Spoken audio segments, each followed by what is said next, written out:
Olian, yeah, I think we have finished till we have to start with the frequency distribution curves, right? Right, sir.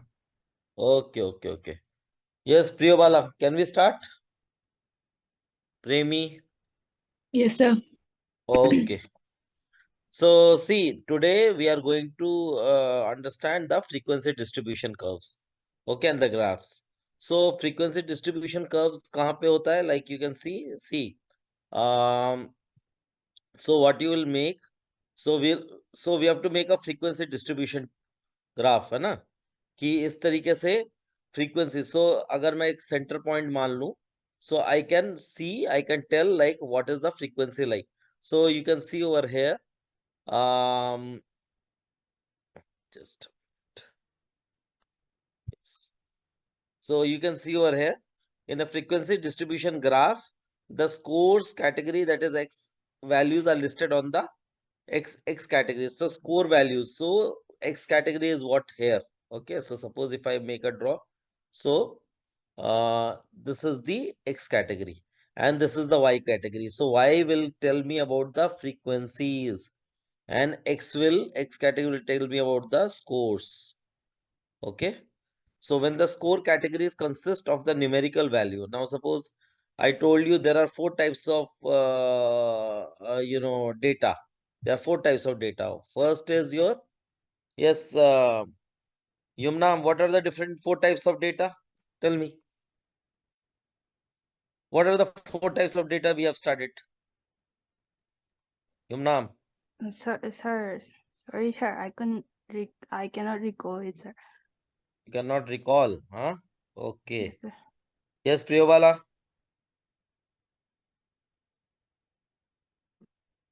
Priyobala, what are the four types of data we have started?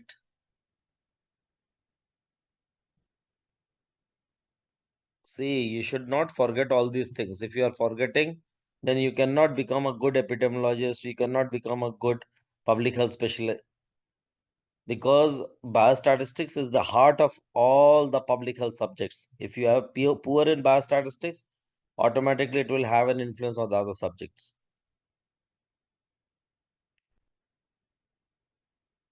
Yes, Ibumcha. Sir, I could remember that continuous, discrete, Continuous, discrete, okay. and some I need to recall, sir. Okay. So see, I told you again, I will make a revision for you guys. So I told you there are four different types of data. So one data is your nominal. Okay. So I told you one data is your nominal data. So nominal data, I told you that any category, okay, like either X or Y, male, female, blood group A, B, AB, O. Okay, any type of blood group like this. So whenever the type of data you have to choose between Hindu, Muslim, Christian, and Sikh. So in any one category. So wherever there is one category, male, female, blood group, religion, so you will always have this type of data is always called as a nominal data. Is it clear to everyone? Is it clear to everyone? Yes, sir. Okay, like different type of jeeps, like in the previous example, in the previous class we discussed with different type of jeeps or different type of motorcycles. Like suppose we are doing a survey or in a community and we are going to say, okay, um, okay, usually, I just wanted to ask, I have a very controversial question. There is a debate in India nowadays, put up by political parties. Like, the population of India is, is increasing, and there's a mass amount of population of India because of, and the main one of the important community for this population explosion is are Muslims. Okay, now suppose in a community you go and do a survey, and so is it like is it true? Is it true that the population of India is very high because of the Muslim population? Because see, in public health, you will come across different types of questions, and then you have to pragmatically think in terms of the answers Like what exactly is the conclusion and why it is so? Sir, in regard to Manipur state, ma'am, sir. Hmm. So, I would like to bring about the TFR. Okay. Community in Okay. Manipur, and major are Hindus, Muslim, and Christians. Hmm. And as per the survey data, the TFR of these Hindus is 1.7, Okay. and that of some Christian community is 3. Muslim is around 3.4, sir. Okay. Okay. So, this may give a trend of increase in populations. Okay. So can the state of Manipur, like suppose if I take Manipur as a sample, okay, so Manipur is one part of India. So can I replicate the whole story among the whole of India? Sir, it cannot be, I cannot say actually, but I am citing about the example Manipur, which is, I No, know I from. truly agree. Okay, and what has been the trend? Because see, there has been a lot of debate, and because the political parties use religion as a plank to create division among people, and moreover, the division is more in terms of economic. Because what is the problem in a country like India or matter of say in Southeast Asia? The population is huge, but the resources are less. So when in any population, right? Now tomorrow, if suppose lot of Indians have migrated to Canada or for a matter of say in UK, then tomorrow they will say, okay, the Indians, because of these Indians we are not getting jobs. So is it like because somebody has migrated to some place and because of that the people are not getting jobs? This is also one of the factor, I think, sir, because they are migratory peoples for their for survival, sir. But see, at the end of the day, if you are an open society, so it will depend on your capabilities, right? So because nobody, see, it's something like to blame for your failures, to blame others for your failures. Because at the end of the day, if you are trying to create an opportunity for yourself, you need to improve your skill set. And if you have got the right skill set, definitely some opportunities is going to click on your door. And you really need to understand from the perspective of, see, irrespective of religion, caste, creed, religion, a poor is a poor. Okay, because the poor don't have these resources. That's why the government plays the role of a welfare state. But it is unfortunate in our country, like the government can blame for the other things. We also put up a blame on the government. The government also puts up a blame on people. But if you see in totality, there's actually that ill distribution of the resources, and somewhere down the line, the corruption and the other aspects also play a very important role. So now suppose if I have to do a census in a particular part, so what I will do, I will go to that part and I'll ask, okay, I will want to divide the community in terms of religion, or I want to divide it. See, like, how many communities have basically got the benefit of some schemes by the government. So what I do, I divide them into, and I can divide them in terms of religion, I can divide them in terms of caste. So this type of a data will be always called as a nominal data. Is it clear? Is it clear to Okay, sir. everyone? Okay. Thank you, The sir. second category is, like I told you in the class, the second category is called the ordinal data. Ordinal data. Now, ordinal data, like when we divide the whole, now see, uh, I go to any community and I see in terms, so I can get my data in terms of religion, in terms of caste, in terms of economic disparity, like how many families can be divided into high income, middle income, low income. So might be the family just have a cycle. The family just have just a fan, and basic very bare necessities. So I can call them as a low income. A family might be having a refrigerator, a bike, and a cooler, a television. So I will call that family as a middle income. A family has got an air condition, the family has got a car, the family has got a decent lifestyle. So I can call it as a middle income. So based on this, I can again label my area into high income, middle income, lower income. So that is ordinal type of a data. Okay. That means there's an order, but exactly how much the person is rich from the other person, that you cannot categorically say. But what you can say is, okay, so this is more than this is more than this. But how much more, that you cannot say. Okay. So that type of a data is known as ordinal data. Is it clear to everyone? Yes, sir. Okay.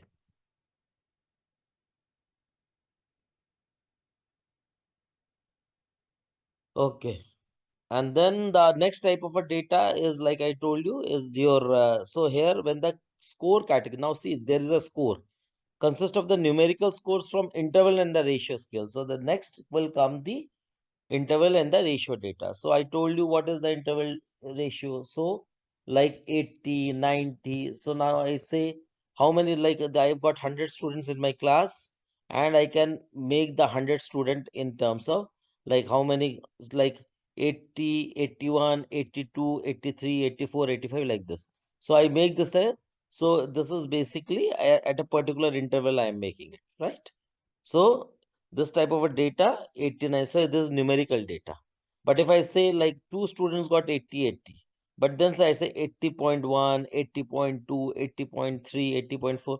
So I can even count even up to the decimal places. That is the ratio type.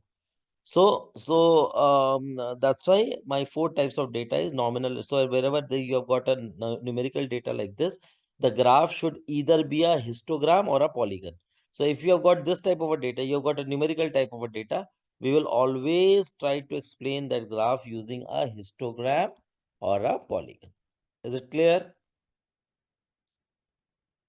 Yes, Dr. Vikas, is it clear? Sir. Okay, so let us we'll take an example. Okay, we'll see like how do we go about it.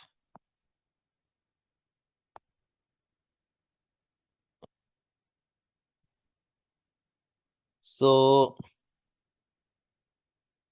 in histogram, a bar is centered above each score so that the height of the bar corresponds to the frequency. Okay, so now suppose I make up a, there are a lot of students in my class, and I suppose I want to prepare the graph. So I said, okay, so how many students? So I said 10 marks, 20, 30, or 10, 15, 25, 30. So between 25, okay, 25 to 30. So I can make either in groups, or I can put up the discrete numbers. So I can 10 to 20, 20 to 30, 30 to 40, like this. So how many students got between 10 to 20? So so based on this, I will prepare the frequency like 1, 2, 3, 4, 5, 6, 7, 8, 9, 10. So up to maybe 50 I do it. So I said, okay, 10 students got, so I made a graph like this, and I said, okay, 10 students got 10 marks. This many students got 20 marks. This many students got 30 marks. So like this. So in histogram, a bar is centered above each score so that the height of the bar corresponds to the frequency. Okay. So I told you on the y-axis, I will prepare this. So this line, okay. On the y-axis, this is all frequency, and on x-axis is the score. So I can divide it into score or any other, whatever is my type of research question, depending on that. But this will always be considered as a frequency, the y-axis. Okay. So yeah. So correspond to the real limit, so that the adjacent bars they are touching, and the width extends to the real limits. Then we come to the next. So now see, I did a quiz in the class. So the quiz scores 1, 2, 3, 4, 5. So there are 5. So 5, so score is total 5. How many students got 5 marks? 2 students. How many students got 4 marks? So here the type of data is what? The type of data is what type of a data? It is discrete. It is discrete because specific number. So 5 students got 2, 4 students got 3. Means 3 students got 4 marks, 4 students got 3 marks, 2 students got 2 marks, 1 student got 1 mark. So based on this, I can make up a graph.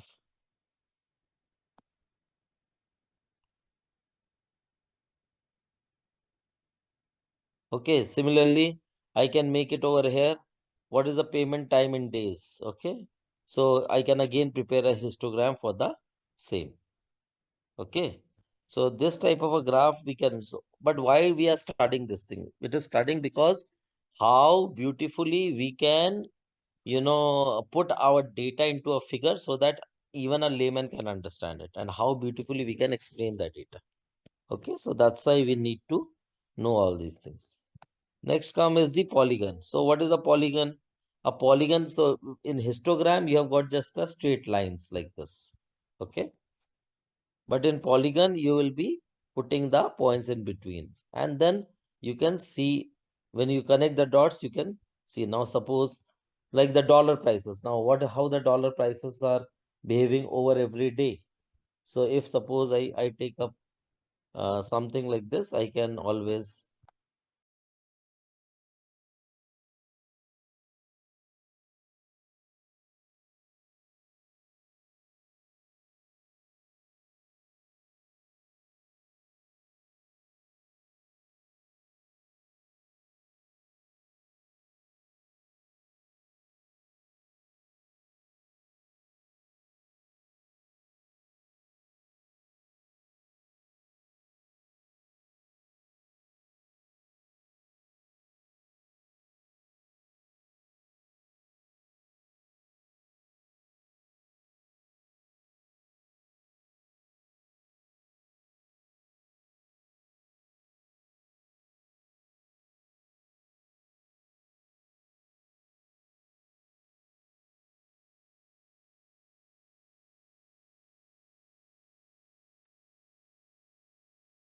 okay.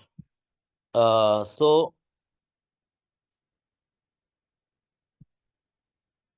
in polygons, the dot is centered above each score so that the height of the dot corresponds to the frequency. Okay.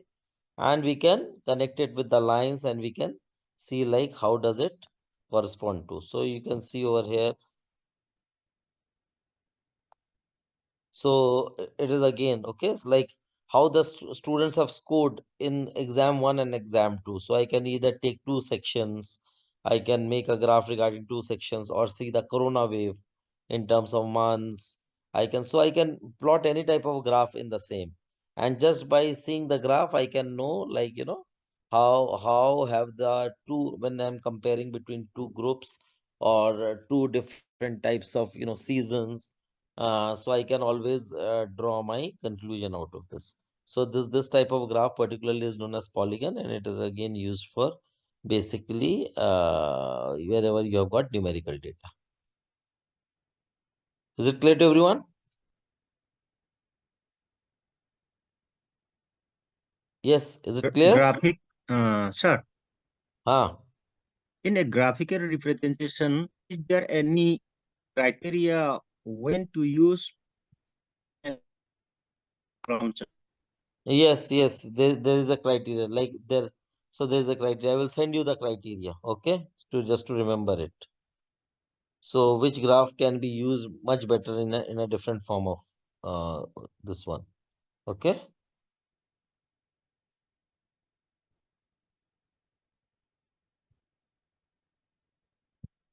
I will share with you.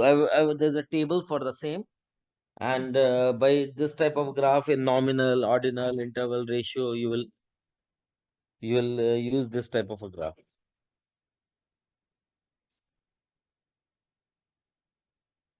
Like for example, bar graph is always used for nominal and ordinal, okay?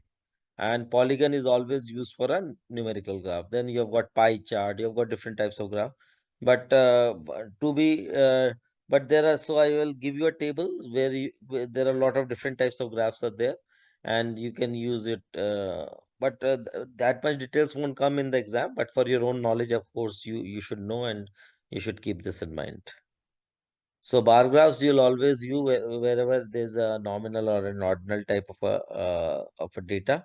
Okay, and bar graph is just like a histogram, except that the graphs of this are left between the adjacent scores. So here, there, that was continuous. Basically, it is continuous. Okay, but here particularly there are gaps. So how many type A personality in a group, type B personality, type B, C personality. So again, if your data is more like nominal and ordinal, you can use a bar graph for the same.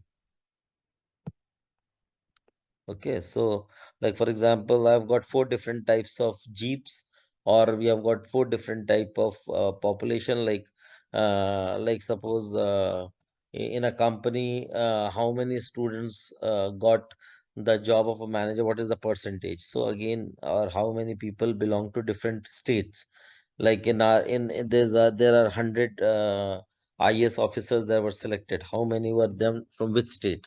How many were from Rajasthan, how many of them from West Bengal, how many of them from Kerala, from Bihar, and from other states. So likewise, you can make this type of a data using the bar graph, which is always used for your nominal ordinal category.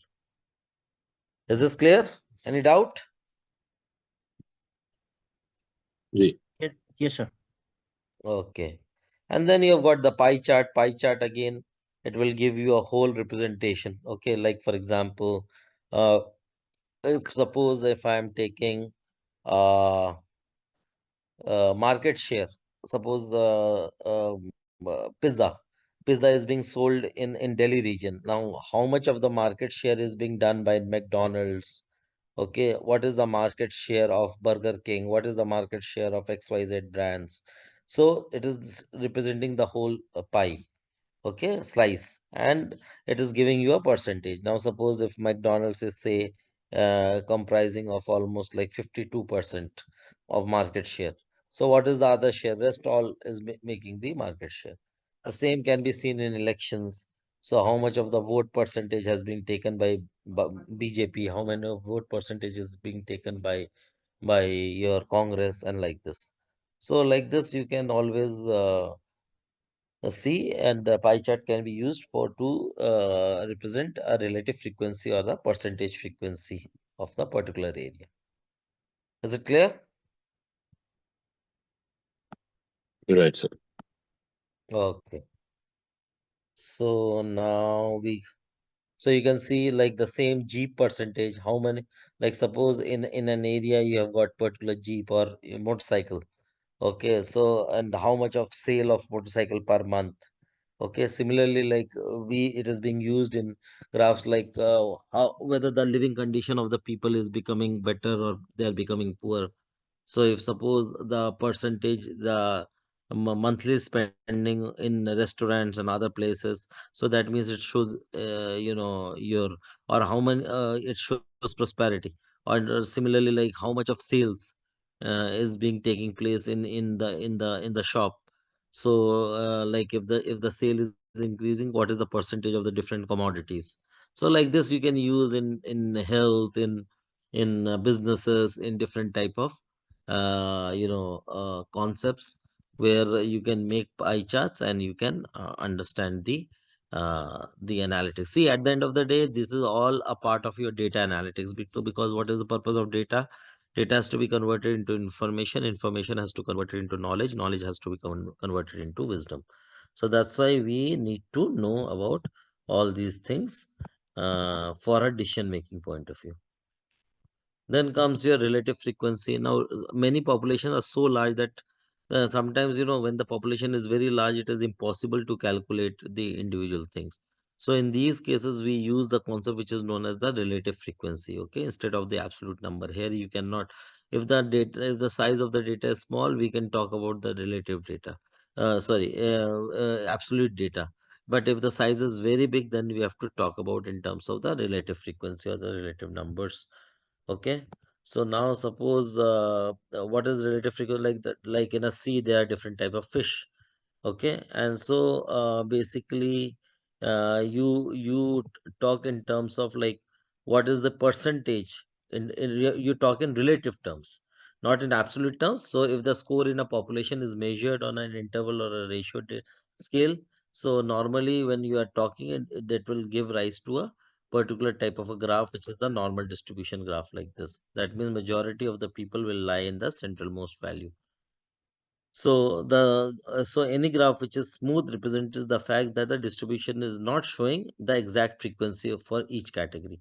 Now, normally a smooth graph is being emphasized the fact that the distribution is not showing the exact frequency for each category. That means something are lying over here, some people are lying over here, some people are. So this is basically a normal distribution graph goes like this. Okay. So we have got different type of graphs or different types of curves. We need to again represent it over, like for example, when we'll be studying the different type of graphs in the same manner. So there will be graphs like this. There will be graphs like this. This is the normal distribution. So what is the meaning of this? Now, if the graph is like this, if the graph is like this, what does it all mean? So I'll also come to these points slowly and steadily. So in biostatistics, what is very important is there's a meaning to everything that we do. Okay, so we need to understand what all these pictures are telling us.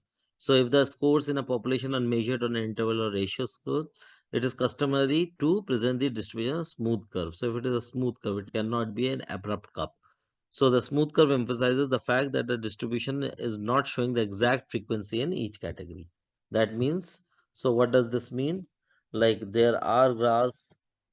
Okay, so this is the meaning that IQ score some people are lying in this score, majority of the people. So if suppose majority of the numbers are lying in this figure, say um like this, if suppose, so majority, I make a graph. So majority of the people, their IQ is from between say somewhat like 90 and maybe 110. Okay. So majority of the people. Very few people may be having 130. That may exceptional IQ. So maybe two out of 1,000 people, maybe 5 people, 10 people like having an exception. Majority is having the average, and very few again will have maybe a low IQ. So like this, whenever, because again IQ, to measure IQ, there's always a different type of a number represented, because there's always a meaning between 101, 102, 103, 104. Okay, and apart from like, how can you say a person who scored 104 and a person who has got 102, 104 is more intelligent than the. So again, these are relative concepts. That's why we use the relative frequency graphs over here. Okay. So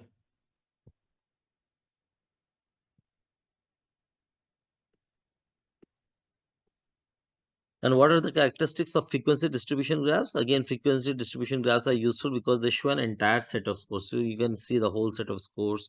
So at a glance, you can know which are the lowest scores at a glance, which are know the highest scores. Similarly, a product which is being sold more, a product which is sold less. Okay. Suppose they are all clustered together, what type of a shape does it give? And and how it is being behaving, how it is being scattered all over. So again, it is going to give me a values. For example, say if I make a graph like this, and I know, the values are like this, all the individual values are like that, means the score, so the graph is somewhat like this. That way majority of the score has got very high marks. But suppose if the same thing I make it like this, so if suppose I make it like this, sorry. So if these are the scores 10, 20, 30, 40. So majority of the people have failed in the class.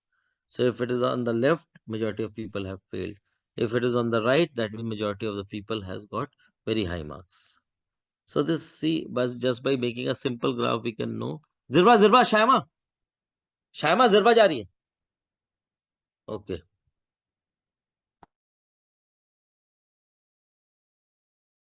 See all those aspects. That is very much important. Is it clear? Any doubts over here?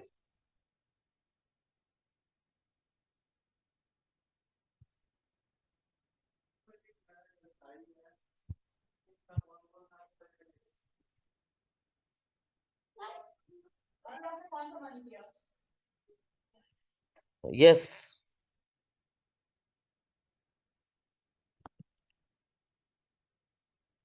Well,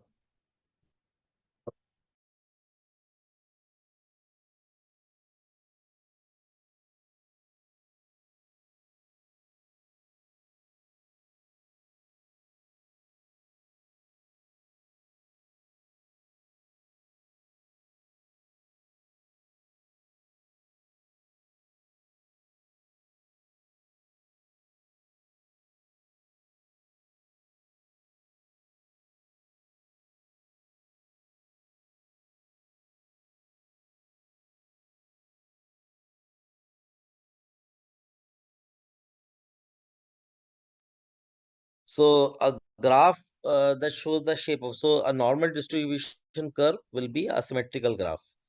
Okay, so what does a symmetrical graph means? Like over here, uh, this. So that means on the right and the left, they are mirror images of each other, right? So that is known as a symmetrical graph. Okay.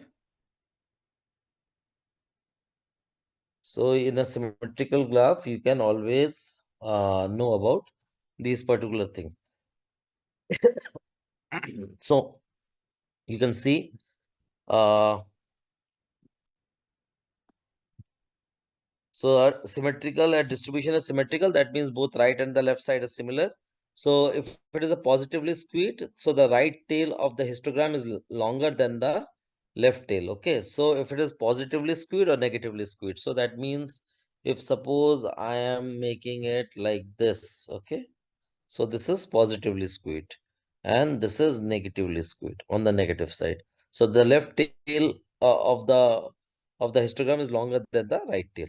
So that's why it is these are positively skewed or negatively skewed. So skewing is more means the weight is more towards the right side or the left side. So more you are going towards the right, it is positively skewed. If it is more towards the left, it is negatively skewed. Okay. So that is so majority of the data will be a normal distribution curve because these things are very important.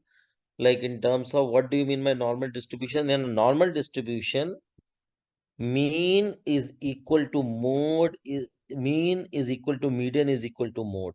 So all three are the same. That is a normal distribution curve like this. So mean, the value of mean is equal to median is equal to mode. Now, what is mean, median, mode? I'll just come in the next, topic when I'll teach you. So, when wherever there is, when the mean is not equal to median, when not equal to mode, then that means we will using either median or we are using going to. That means this the data is not a normally distributed data. If the data is normally distributed, that means mean is equal to median is equal to mode. That means that is a normal distribution data. And what is the shape of a normal distribution data? It is a bell-shaped curve. It is a bell-shaped curve like this. That is this is a normally distributed data. Is it clear? So this is the symmetrical shape. Okay. And this is like positively skewed. This is negatively skewed. And there is no linear relation. Okay. So that means so. And these are symmetrical distributions. So you can see these are all symmetrical distribution. So, based on this, there are different type of relationship between variables. Like suppose if I take cholesterol, and what is the relation between blood sugar and cholesterol? What is the relation between A category and B? What is the relationship between oil prices and inflation? Okay, so there could be a linear relation there could be a positive relation. So we'll discuss more about it when you will study correlation regression. So either there could be a linear regression, linear relation. That means when X is increasing, Y is also increasing. Okay, there could be a positive relation that whenever this is increasing, the other person is also increasing. There could be a negative when X is increasing, Y is decreasing. Or there could be no relationship. That means the graph is like this, and whenever so there is no relationship. Okay, so because each of them is discrete, so it is not making a particular line. So based on this, now if it is going like this is a linear relationship or a positive. If it is like this, it is a negative relationship. And no relationship, that means if there is dotted lines like dotted points like this, there is no relationship. Is it clear? So see, graphs and the type of representation has its own meanings. So we should try to understand the meaning, so it will be very easier to come to the conclusion. Okay. So see over here, I have told you, so like it's a positive linear relationship. It is a negative linear relationship. It is no relationship.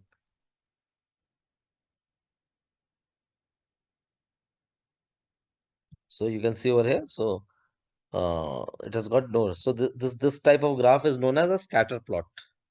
Okay, so this, what is the name? It is known as scatter plot. Scatter plot. Okay, SCATTERPLOT. Scatter plot. So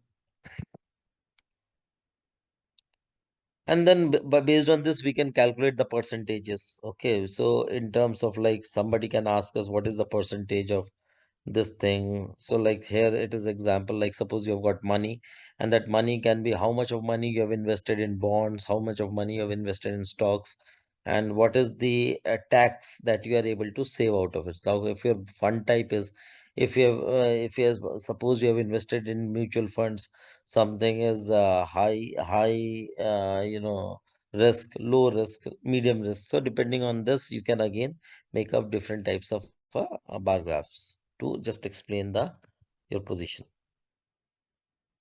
Okay, so there are some activities that we will do it. So in this case, like is percentages is clear to you in terms of like what is the graphs and everything. Okay, so in the next class we will be starting with our mean median mode. Okay, any doubts? Anything which is not clear? Yes, Priyobala. Priyobala, is it clear? Any doubts in this chapter?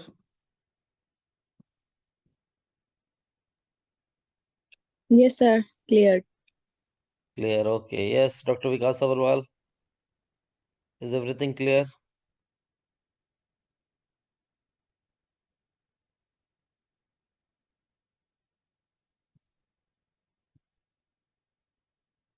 আমি আসছি, ওখানে আসছি, 2 মিনিটে আসছি। Yes, Ibomcha Singh. Yes, sir, it's clear, and I need to know more about the percentage. Percentage. Okay. Okay. We'll discuss we'll take up various public health studies. Okay. Okay, sir. And Zirva, go. Yes. And yes, Dr. Vikas, any questions? Anything which is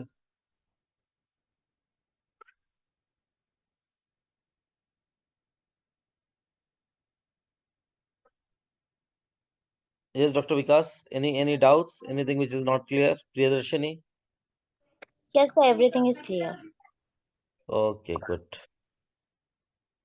Okay, so we'll meet next week with mean median mode. So now then we'll go to the next topic, that is measures of central tendency. Okay. So we'll finish up measures of central tendency. I've already shared the slides with you. So please go through it and then we'll discuss. Okay. Thank you. Thank you, Thank you. sir. Okay. Okay, bye. Thank you, sir.